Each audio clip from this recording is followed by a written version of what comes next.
ګرانو دوستانو سلامونه مې ومنئ. هیله ده ټول جوړ او روغ یاست.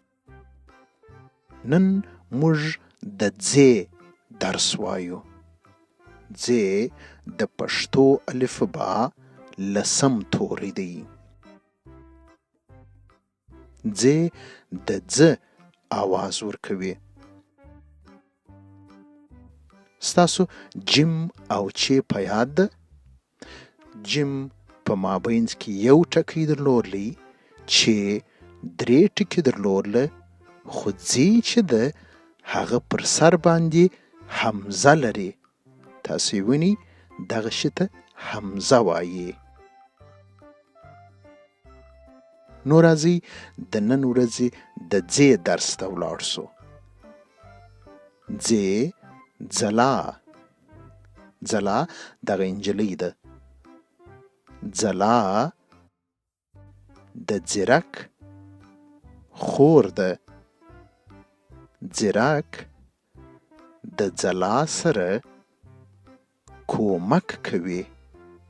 کومک یعنی مرسته. تاسو وینئ دا یوه نجلۍ او دا یو هلک. ځلا د دا نجلۍ نوم دی او د دا هلک نوم ځیرک دی. دوی ورور او خور دی. نو راځئ یو وار بیا دا دوې جملې زما سره تکرار کړئ. ځلا د ځیرک خور ده.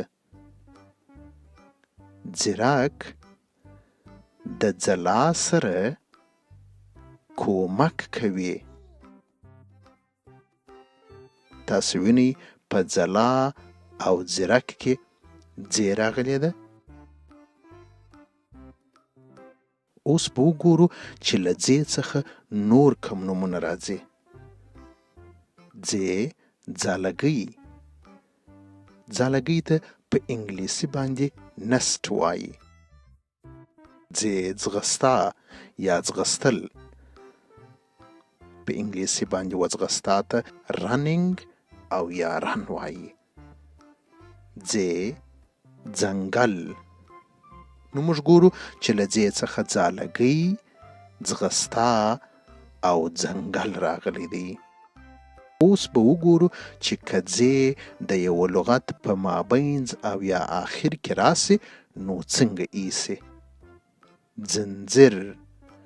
په ځنځیر کې ځې هم په سر کې راغلی ده او هم په مابین کې راغلی ده. او ورځ. په ورځ کې ځې په آخر کې راغلی ده.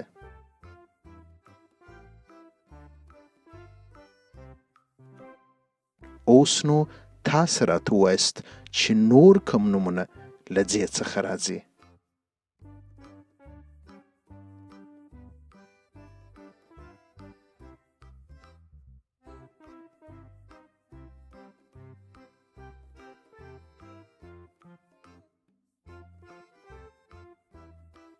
آفرین. دا درس به په خپلو کتابچو کې 3 وارې ولیکئ او خپل مور و پلار ته به یې ورښکاره کړئ. ښه؟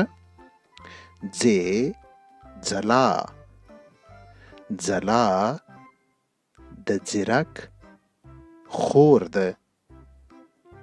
ځیرک د ځلا سره کومک کوي. تر بیا مو پر خدای سپارم.